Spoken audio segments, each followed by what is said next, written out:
Weight shift control 9-1 ground reference maneuvers. Ground reference maneuvers are a critical component of pilot training, contributing to the development of a high level of skill.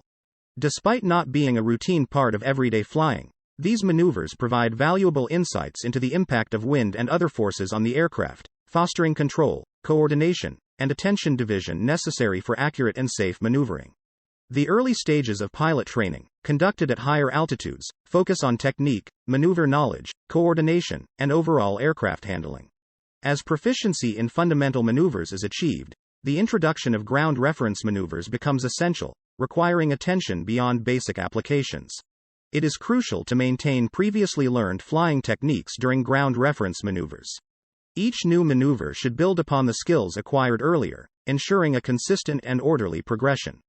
Ground reference maneuvers are performed at altitudes ranging from 500 to 1,000 feet above ground level, considering factors such as wind and ensuring nearby safe landing areas. The determination of the appropriate altitude takes into account factors like speed, turn radius, and visibility. Drift and ground track control become significant considerations during ground reference maneuvers. Similar to a boat navigating a river, an aircraft must adjust its heading into the wind to counteract drift. The wind correction angle, also known as the crab angle, is employed to maintain the desired ground track. In turns, the variation of the angle of bank and wind correction angle is crucial due to the changing ground speed. Steeper banks and faster turns are required on the downwind portion, while shallower banks and slower turns are suitable on the upwind portion. The impact of wind on ground reference maneuvers is evident when flying in a constant radius turn with the wind blowing across the reference line.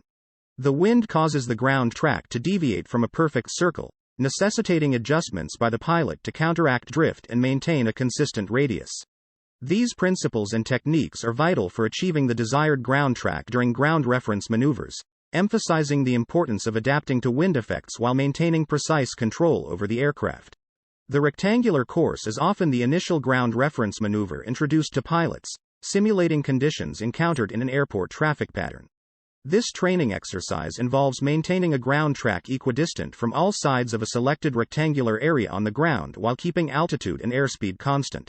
The maneuver is instrumental in perfecting practical application of turns, division of attention, timing of turn initiation and recovery, and establishing a ground track with an appropriate crab angle.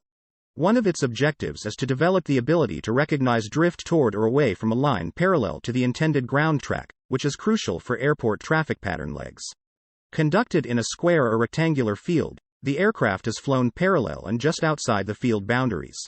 The pilot should anticipate the impact of wind on turns and maintain a consistent distance from the field edges.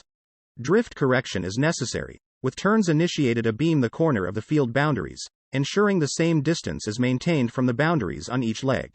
The downwind leg is influenced by a tailwind, requiring a faster roll-in with a relatively steep bank for the turn onto the next leg.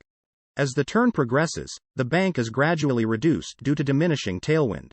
The base leg compensates for drift away from the field boundary, requiring a turn slightly more than 90 degrees, followed by a rollout to correct for drift. On the upwind leg, anticipation of drift and turning radius is crucial. The pilot must turn less than 90 degrees to align the aircraft parallel to the upwind leg boundary, with a gradual reduction in bank as the turn progresses. The crosswind leg involves adjusting for headwind, necessitating a slow roll-in and a shallow bank initially, progressively increasing as the turn continues to maintain a uniform distance from the field boundary. Adjustments for drift on the crosswind leg are made as necessary, and the turn onto the downwind leg requires a turn of more than 90 degrees due to the wind correction angle held into the wind during the crosswind leg. The rollout is timed for the wings to become level at a point aligned with the crosswind corner of the field, maintaining a consistent distance from the boundary. Common errors in performing rectangular courses include failure to clear the area, improper altitude entry, inadequate wind correction, altitude variations, poor coordination, abrupt control usage, insufficient attention division, and improper timing of turns. Turns across a road is a practice maneuver designed to have the aircraft's ground track describe semicircles of equal radii on each side of a selected straight line on the ground. This maneuver is employed to develop the pilot's ability to compensate for drift during turns, maintain orientation with ground references, follow an assigned ground track, arrive at specified points on assigned headings, and effectively divide attention. The S-turns involve crossing a road at a 90 degrees angle and immediately initiating a series of 180 degrees turns of uniform radius in opposite directions, recrossing the road at a 90 degrees angle as each 180 degrees turn is completed. The selection of a straight ground reference line, perpendicular to the wind, is crucial for the maneuver. The pilot must maintain a constant altitude throughout and adjust the roll rate and angle of bank to establish the wind correction angle.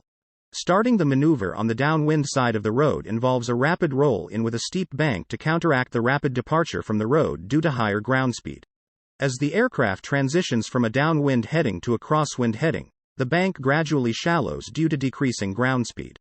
By the time the aircraft is on an upwind heading, the bank should be completely removed, and the wings become level as the 180 degrees turn is completed.